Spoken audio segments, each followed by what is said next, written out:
Wir sind auf der Fahrt nach Magdeburg, möchten aber noch eine Zwischenstation einlegen, und zwar haben wir dafür uns den Stellplatz in Celle ausgesucht. Und den möchte ich heute vorstellen. Herzlich willkommen zu meiner Reportage.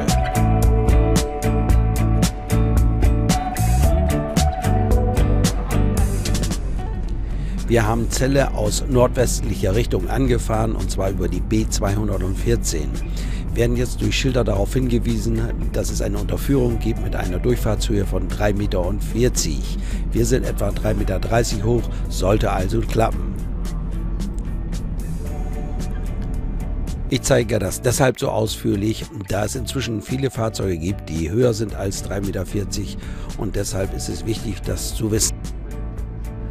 Man muss diese Strecke nicht so fahren, wie wir sie gefahren sind. Man kann die Stadt so ein bisschen umfahren, und dann hat man das Problem mit dieser Durchfahrt nicht.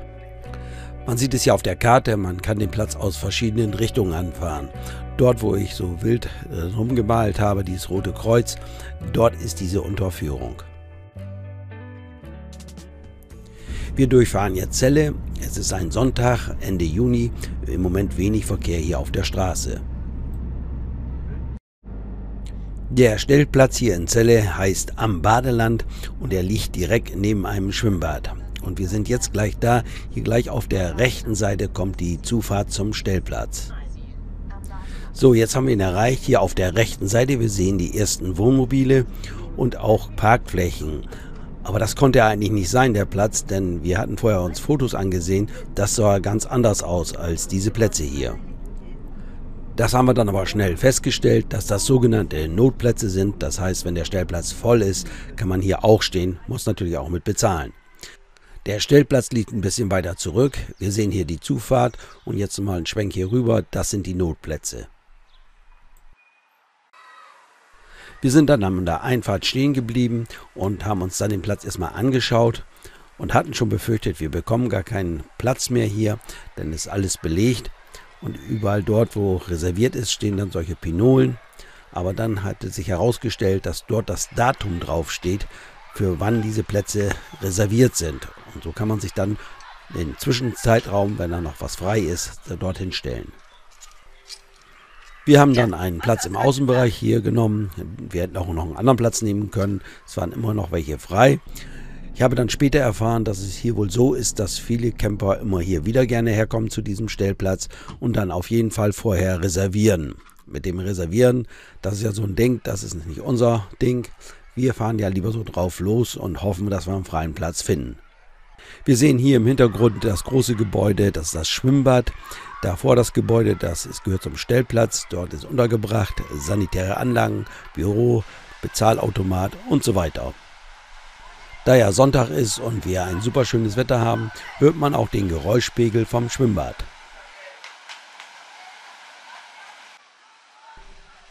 Hier sehen wir die Zugänge zu den sanitären Anlagen. Duschen ist kostenpflichtig, Toilettennutzung ist im Stellplatzbereich enthalten. Wir sehen hier so einen kleinen Pavillon, dort ist der Bezahlautomat untergebracht. Das ganze Bezahlsystem ist eigentlich einfach. Man kann hier mit Visa oder mit Kreditkarte bezahlen. Es gibt in deutscher Sprache eine Erklärung dazu und man zahlt hier dann 12 € für den Platz pro Tag. Hinzu kommt 7 € für eine Wertkarte, die man hier miterhält, die man bei der Abfahrt wieder zurückgeben kann und dann seine 7 € wiederbekommt. Auf diese Wertkarte kann man Geld aufbuchen, so dass man dann andere Dinge wie Strom, Duschen und so weiter nutzen kann. Mit dieser Wertkarte erhält man auch ein Ticket, das man bekannterweise ins Wohnmobil ins Fenster hängt und damit dokumentiert, dass man den Platz bezahlt hat. In dem kleinen Pavillon, wo sich der Parkautomat befindet, gibt es auch jede Menge Informationsmaterial für die gesamte Umgebung. So wie hier auf diesem Zettel zu sehen ist, kann man sich auch wohl ein E-Bike hier leihen. Direkt neben dem Stellplatz ist das Badeland. Dort waren wir nicht drin, deshalb kann ich darüber nichts berichten. Wir haben uns zu Fuß auf den Weg gemacht in die Stadt. Dabei haben wir einen Park durchquert. Dort kann man schön spazieren gehen, wenn man das möchte. Dort findet man auch ruhige Plätze. Die Stadt Celle hat etwa 70.000 Einwohner und hat eine sehr schöne Altstadt mit etwa 400 alten Fachwerkhäusern. Wer das Ganze nicht zu Fuß machen möchte, der lässt sich mit dieser kleinen Bahn durch die Stadt fahren. Wenn man den Park durchquert hat, dann ist man fast direkt schon in der Altstadt. Man muss von dem Stellplatz auch nicht weit laufen, um gastronomische Betriebe zu erreichen.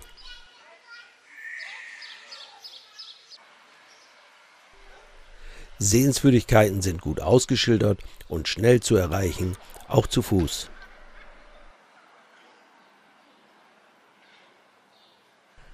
Etwa 2 Millionen Touristen kommen jährlich hier in die Stadt, um sich die aufwendig restaurierten Fachwerkhäuser hier anzusehen. Es gibt nicht nur Fachwerkhäuser hier, sondern es gibt auch ein Schloss, es gibt ein Museum und. Also man kann sich ganz viel hier ansehen.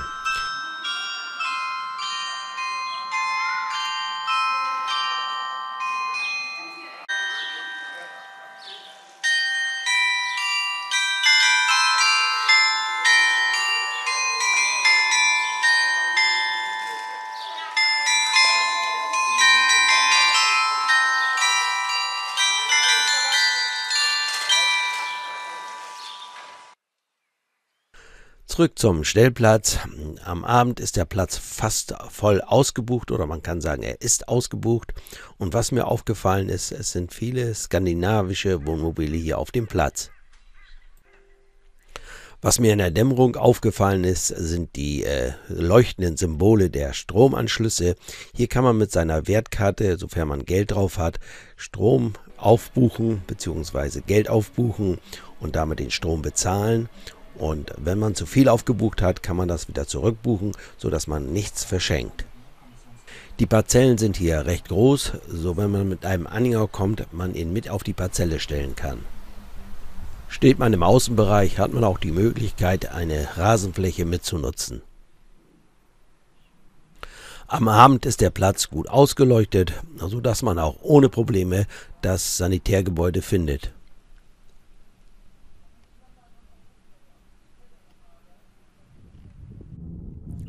Am nächsten Morgen ist ein Montag, sind viele Plätze frei geworden, aber es dauert dann nicht lange, dann kommt die Mitarbeiterin hier vom Platz und stellt wieder Pinolen auf für die nächsten Reservierungen. Natürlich hat dieser Platz auch eine End- und Versorgung. Sie liegt im vorderen Bereich des Platzes, ist großzügig, auch gut anzufahren. Was natürlich ist, bei der Anzahl, ich glaube etwa 40 Plätze hat dieser Stellplatz und dann viele morgens abreisen, dann steht da schon mal eine Schlange davor und man muss warten. Entsorgen ist hier alles kostenlos, aber wenn man jetzt Wasser zapfen möchte, dann braucht man wieder seine Wertkarte, die muss man hier vorhalten und dann kann man entsprechend Wasser zapfen.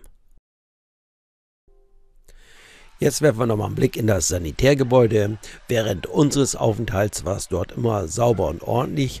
Wir haben allerdings nichts genutzt, wir haben nur mal einen Blick reingeworfen. Es gibt hier Toiletten, es gibt hier Duschen. Duschen ist kostenpflichtig, dazu braucht man wieder seine Wertkarte oder Campkarte und bucht dann entsprechend Geld hier auf, um dann zu duschen. Genauso ist es bei den Waschmaschinen und Trocknern. Auch hier brauche ich wieder die Wertkarte. Es gibt ein Büro mit Öffnungszeiten, dort erreicht man immer jemand, wenn man mal ein Problem hat. Das darf ich vielleicht noch erwähnen, es gibt direkt neben dem Stellplatz eine Minigolfanlage. Der Eingang dieses Minigolfplatzes ist direkt an der Zufahrt zum Stellplatz.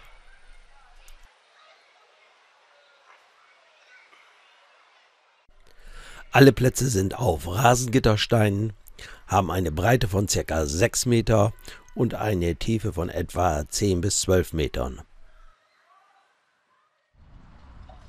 Wir waren 2 Nächte auf dem Stellplatz in Celle. Für uns war alles in Ordnung. Auch das Preis-Leistungs-Verhältnis hat für uns gepasst.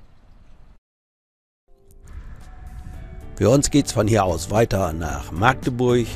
Auch den Stellplatz dort werde ich demnächst hier auf meinem YouTube-Kanal vorstellen. Bis dahin sage ich erstmal Dankeschön fürs Zuschauen und bye bye, bis zum nächsten Mal.